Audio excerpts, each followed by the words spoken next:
اب بلا تاخیر میں جس شخصیت کو دعوت خطاب دینے لگا ہوں وہ کسی تعارف کے محتاج نہیں، شاہین تحریک ختم نبوت میری مراد حضرت مولانا اللہ وسایہ صاحب آپ مرکزی رہنما ہیں عالمی مجلس تحفظ ختم نبوت کے۔ میں آپ کو دعوت دیتا ہوں کہ آپ تشریف لائیں اور سامعین سے خطاب فرمائیں۔ آپ کی آمد سے قبل ان کا استقبال کے لیے میں نعرہ لگاتا ہوں، آپ جواب دیجئے نعرہ تکبیر، بلند آواز سے نعرہ تکبیر، شان مصطفیٰ، شان اہل بیت، شان صحابہ، تاجدار ختم نبوت، بلند آواز سے یار، تاجدار ختم نبوت۔ پاکستان کا مطلب کیا؟ پاکستان کا مطلب کیا؟ اللہ وقفا وسلام علی سید الرسل وخاتم الانبیاء وعلی آلہ واصحابہ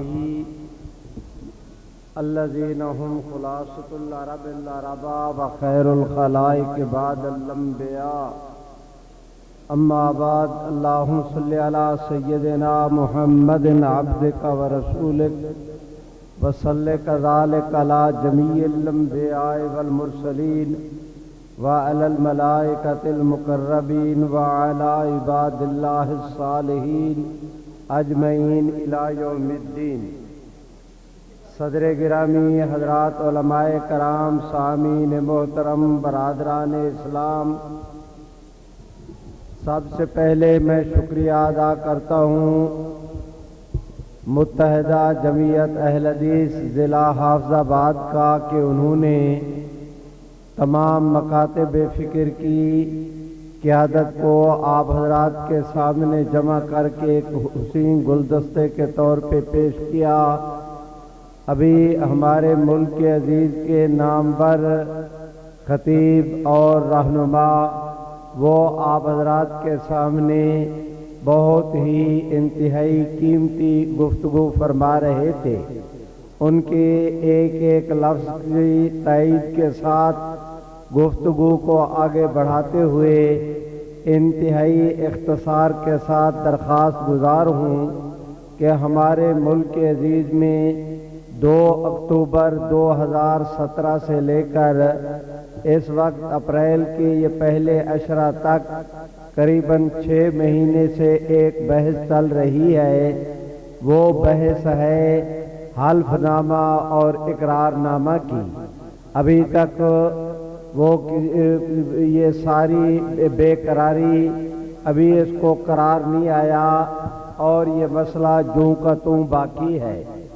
میرے بھائیوں، میں درخواست گزار ہوں، آپ حضرات کا یہ ملک کے عزیز خالصتاً اسلام کے نام پر بنا تھا، لیکن اس وقت ہماری پاکستان کی مقتدر جماعت وہ بڑی حکمت عملی کے ساتھ اس ملک کے عزیز سے اسلام کو دیس نکالا دینا چاہتے ہیں۔ آپ حضرات کو یاد ہوگا، میں تفصیل میں نہیں جاؤں گا، صرف اشارے کرتا ہوں کہ جناب محترم میاں محمد نواز شریف جس وقت انہوں نے الیکشن لڑا واضح اکثریت کے ساتھ کامیاب ہوئے، قوم نے ان کے اوپر اعتماد کیا۔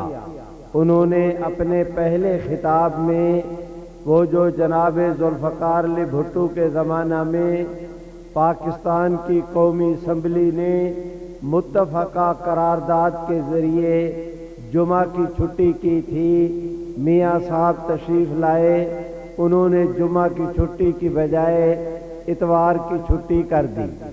آپ حضرات کو معلوم ہوگا کہ سود سے متعلق ہمارے عدالتوں نے فیصلے کیے۔ حضرت مولانا سمیع الحق اور حضرت قاضی حسین احمد ان حضرات نے مدینہ طیبہ مسجد نبوی میں روضہ رسول اللہ صلی اللہ علیہ وسلم کے سامنے جناب میاں محمد نواز شریف کو کہا اور انہوں نے وعدہ کیا کہ ہم اس کے خلاف اگلی عدالت میں اپیل کے لیے نہیں جائیں گے۔ نواز شریف صاحب نے مسجد نبوی میں کھڑے ہو کر جو وعدہ کیا اس کی خلاف ورزی کی، وہ اپیل میں گئے اور آج تک اس مسئلے کو حل نہیں ہونے دیا، اور اسلامیان وطن کو سود کی لعنت سے جان چھڑانے کا موقع ضائع کر دیا گیا۔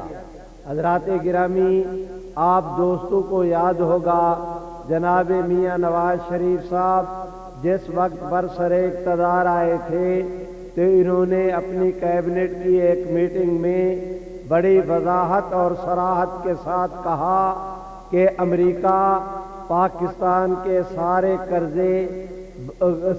قرضے ادا کرنے کے لیے تیار ہے، بشرطے کہ قادیانیوں کو دوبارہ مسلمانوں میں شامل کر لیا جائے۔ وہ تو اللہ جزائے خیر دے جناب راجہ ظفر الحق صاحب کو کہ وہ ڈٹ گئے اور میاں محمد نواز شریف صاحب کی وہ بات پایہ تکمیل کو نہ پہنچی۔ حضرات گرامی، آپ دوستوں کو یاد ہوگا کہ جناب میاں نواز شریف صاحب نے یہ جو اپنا کیا کہ جامعہ نعیمیہ کے سامنے والا چوک ہے، اس میں قادیانیوں کی ایک عبادت گاہ میں جو مضروب تھے میاں نواز شریف صاحب، ان کی دیکھ بھال کے لیے ہسپتال گئے تو میاں صاحب نے فرمایا کہ قادیانی ہمارے بھائی ہیں۔ میرے بھائیوں، اس موقع پر بات تو بہت تلخ ہے، لیکن کہے بغیر گزارا نہیں کہ ہمارے ایک دوست نے اس پر تبصرہ کرتے ہوئے کہا کہ جناب میاں نواز شریف صاحب، اگر قادیانی آپ کے بھائی ہیں تو مرزا غلام احمد قادیانی آپ کا رشتے میں کیا لگتا تھا؟ میرے بھائیوں، میں درخواست کرتا ہوں آپ دوستوں کی خدمت میں کہ جناب میاں نواز شریف صاحب نے اسی اپنے ایجنڈے کو آگے بڑھاتے ہوئے آپ حضرات کے ملک کے عزیز اسلام آباد جیسے شہر میں اسلامی ایک جو ہے وہ قائد اعظم یونیورسٹی کے ایک شعبہ کا نام وہ ڈاکٹر عبدالسلام قادیانی کے نام پر رکھا۔ یہ ڈاکٹر عبدالسلام پرنٹڈ میٹر ہے، کوئی سینہ گزٹ نہیں، یہ کوئی راز کی بات نہیں، یہ چیزیں چھپ چکی ہیں اور اس پر جتنے شواہد چاہیں وہ میدان میں دیے جا سکتے ہیں کہ موجود ہے کہ اسی ڈاکٹر عبدالسلام قادیانی نے پاکستان کو لعنتی ملک کہا تھا۔ وہ پاکستان کو لعنتی ملک کہے اور جناب علامہ اقبال فرمائے کہ قادیانی پاکستان اور اسلام دونوں کے غدار ہیں، اور نواز شریف صاحب بتدریج ان قادیانیوں کو آگے لانے کی کوشش کرتے رہے۔ میرے بھائیوں، توجہ کریں، میں نے آپ دوستوں کا بہت سارا وقت لے لیا، اب میں سمیٹ رہا ہوں کہ اسی ضمن کا ایک واقعہ یہ پیش آیا کہ 2 اکتوبر 2017 کو پاکستان کی نیشنل اسمبلی میں انتخابی اصطلاحات کے نام پر ایک بل لایا گیا، اور وہ بل یہ نہیں ہے کہ حادثاتی طور پر اب یہ چیزیں چھپ چکی ہیں کہ انوشا رحمان، وفاقی وزیر قانون حامد صاحب اور اسی طرح ہیومن رائٹس کمیشن کا ایک نمائندہ، پول ڈاٹ کا ایک نمائندہ اور ایک قادیانی جس کا نام ہے عامر رحمان، ڈپٹی اٹارنی جنرل، اسے بھی نواز شریف صاحب نے ترقی دے کر ڈپٹی اٹارنی جنرل بنایا۔ حالانکہ ہم اس وقت بھی درخواستیں کرتے رہ گئے کہ آپ غلط کر رہے ہیں، لیکن انہوں نے ایک نہیں سنی۔ یہ بھی شنید ہے کہ خود جناب میاں نواز شریف صاحب کے ایک مشیر اسپیشلی طور پر ایک قادیانی کو مقرر کیا گیا۔ نواز شریف صاحب جتنے کام کرتے تھے وہ تمام تر اس کے چشم و ابرو کے اشارے پر کیا کرتے تھے۔ میرے بھائیوں، میں درخواست کرتا ہوں آپ دوستوں سے کہ 85 صفحے کا انتخابی اصطلاحات کے نام پر بل لایا گیا۔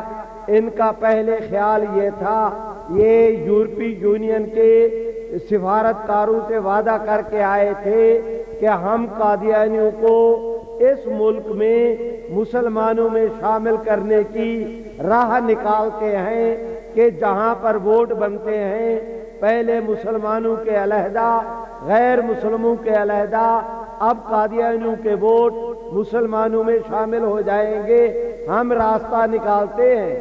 اس کے لیے یہ پہلی سیڑھی تھی میرے بھائیوں۔ اس کے عوض میں انہوں نے یورپی یونین سے یہ کہا کہ آپ ہماری اسٹیبلشمنٹ کو پابند کریں کہ وہ ٹیکنوکریٹ گورنمنٹ قائم نہ کریں۔ 3 سال کے لیے ٹیکنوکریٹ گورنمنٹ بن گئی، ہمارا ووٹ بینک متاثر ہوگا۔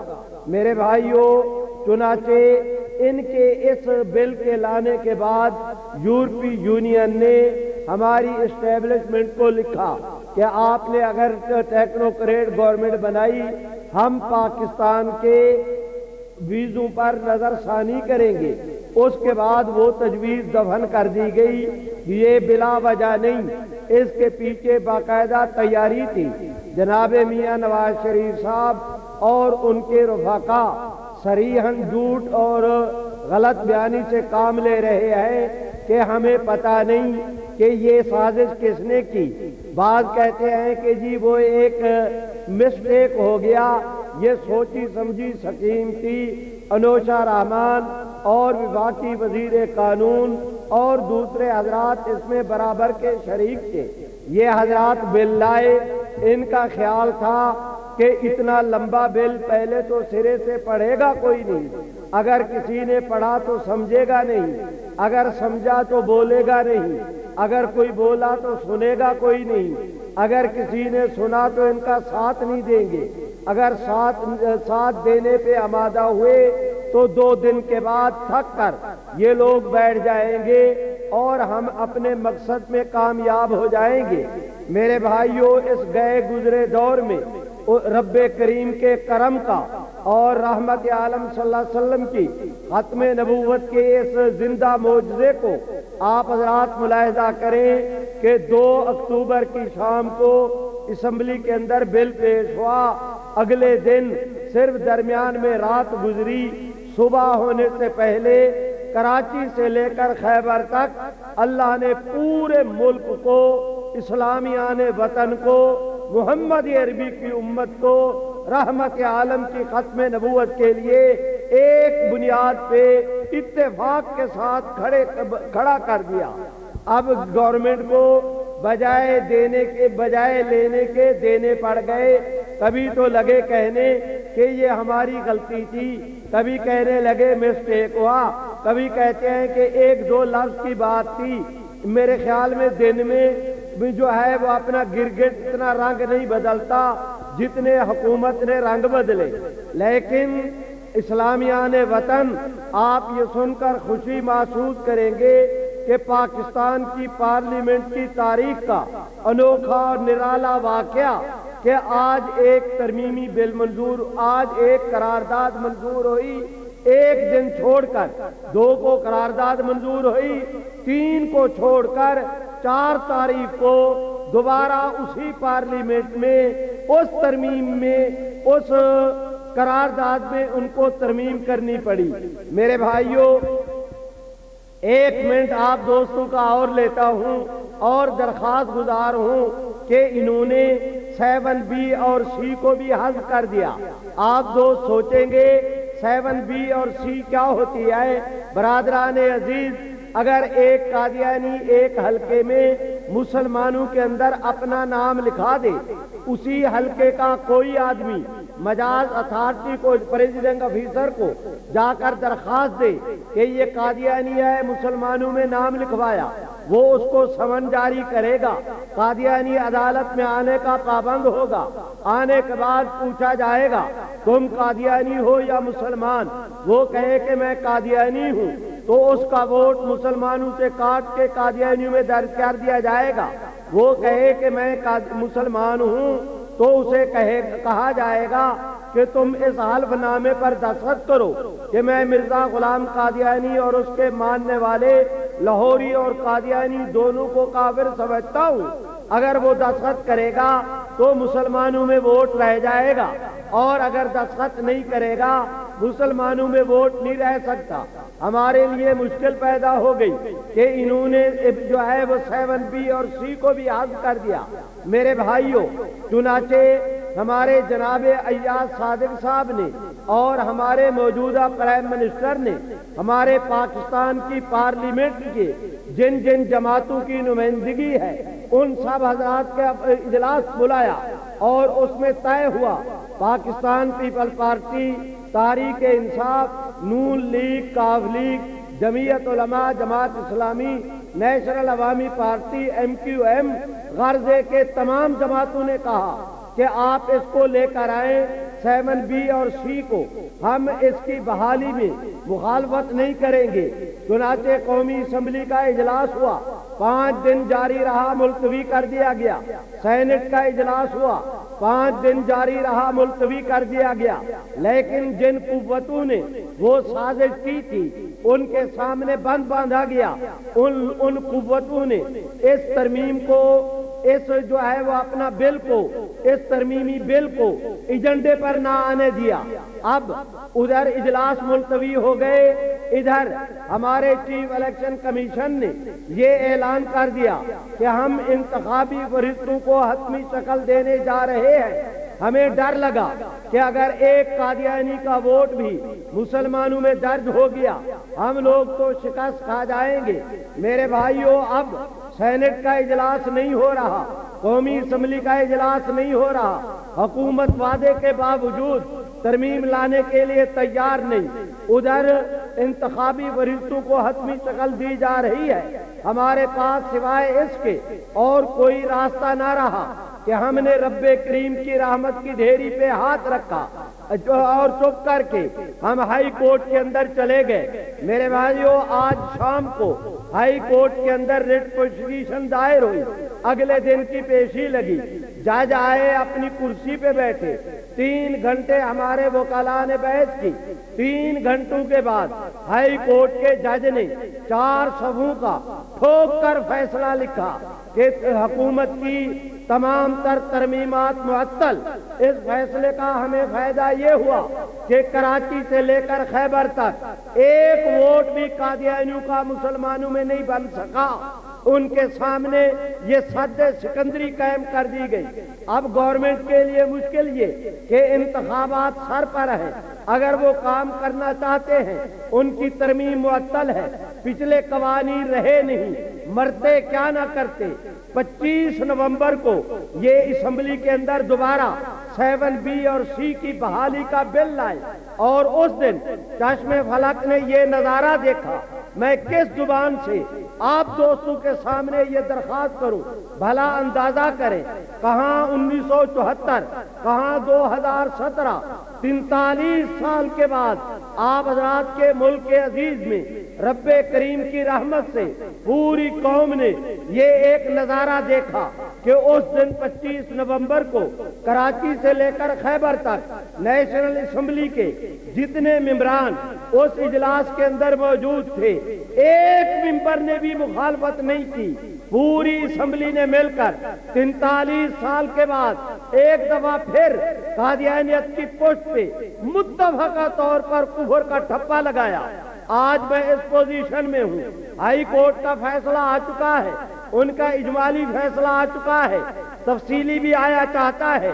آج میں اس پوزیشن میں ہوں کہ آپ دوستوں کی خدمت میں عرض کروں کہ حالات اس طرح پیدا ہو گئے ہیں کہ انشاءاللہ آنے والے دور میں یہ نواز شریف اور ان جیسے بدخواہ قادیانیوں کے خیر خواہ اور رحمت عالم کی ختم نبوت کے دشمن میلی نگاہ سے ختم نبوت کے قانون کو نہیں دیکھ سکیں گے، اور اگر دیکھنے کی کوشش کی انہوں نے اس قانون کو ختم کرنا چاہا۔ مجھ مسکین کی بات کو یاد رکھو، رب محمد کی قسم، حالات یہ پیدا ہو گئے ہیں کہ اس قانون کو ختم کرنے والے ختم ہو جائیں گے۔ مل کے کہہ دو قانون ختم نہیں ہوگا۔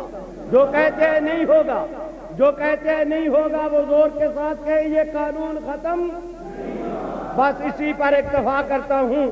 آپ نعرہ لگائیں، میں آپ سے اجازت لوں. مل کے کہو نا میرے ساتھ، تاج و تخت ختم نبوت، محمد عربی کی ختم نبوت. آخر دعوانا الحمدللہ. قابو کرو.